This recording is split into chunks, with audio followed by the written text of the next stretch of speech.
Thomas Tuchel's first England squad due tomorrow afternoon. I think it's due to be around 2:00. I'd like it to be early. I don't think it will be.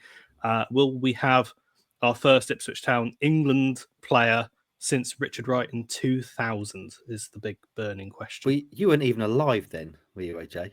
The last time No, Ipswich Town player played for England? It would have been about 4 months before I was born. Wow. Just in, I'm really old, and it's been a long time since a Town player's played for England. Right then, Stewie, obviously the big talking point, very annoying that it looks like the announcement's going to be after you get to speak to Kieran McKenna tomorrow, because it would have been lovely to speak to him either way around that. Do you reckon, though, Liam Delap's going to be in old Tommy Tickle's first England squad? Sometimes these things kind of leak out. A couple of the big national boys get a little sniff of it, don't they, in advance? So maybe we'll know a little bit in advance, and hopefully we can have a little sensible chat with Kieran McKenna to say, if you know he's in, can we talk about this? Can it be embargoed till the announcement comes out? Don't know. We shall see. Will he be in? He's got a very good chance, I think, but more probably to do with the fact of the shortage of options of strikers than necessarily Liam being in his top form at this moment in time, if I'm honest.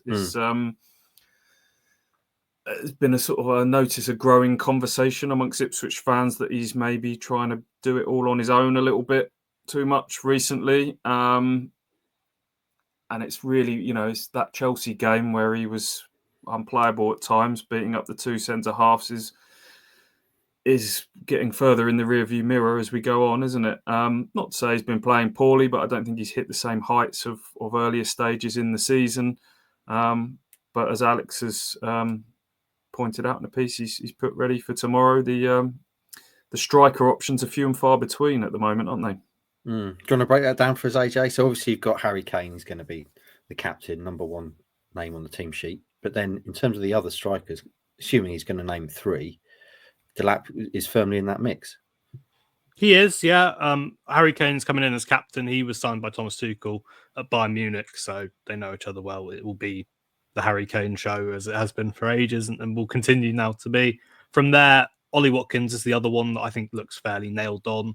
Hasn't necessarily been his best season. I think he looked sharper last season, but we're saying that when I think he's got something stupid like 16 goals already this season. So trying to play that down, I don't think works that much. And that's where it kind of stops a little bit. The options really thin out.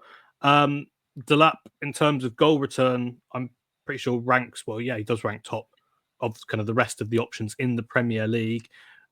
And yeah, the options other than that aren't that great. You're looking at Dominic Solanke, who's kind of the experience, pedigree and price tag, but someone who's only played or started 2 games in 2025, did start over the weekend against Bournemouth, his former club.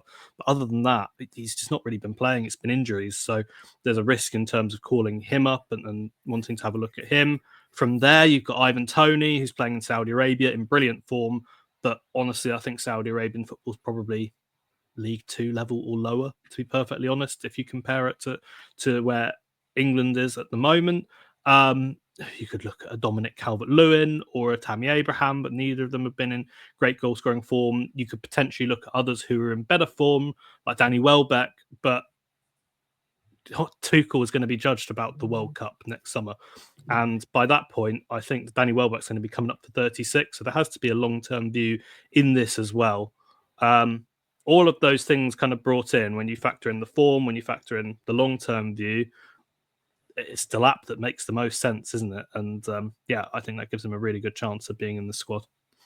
And you could argue, Stu, as AJ has in his piece, that Delap offers stuff that maybe other strikers don't. He's often referred to as an old school type of striker. Is that something you'd agree with? Yeah, it offers some more aggression, doesn't he?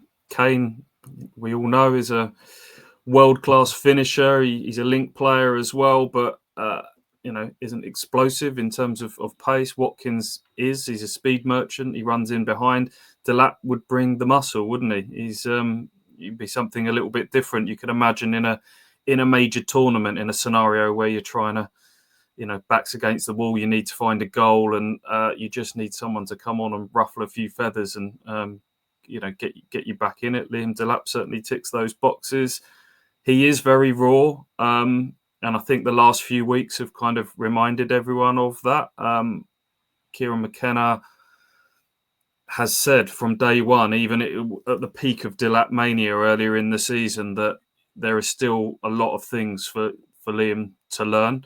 I think, as we've said, he surprised everyone, McKenna included, with how well he hit the ground running in the Premier League. But if you note, there was a couple of comments recently about how, we got involved in things that we shouldn't have done in the second half. And that was clearly sort of aimed at Liam Delap trying to go and fight centre halves, when all that did really was give away some cheap free kicks and lose a bit of momentum and make it stop-start. As I say, he's probably been a bit too individual, a bit too off the cuff at times.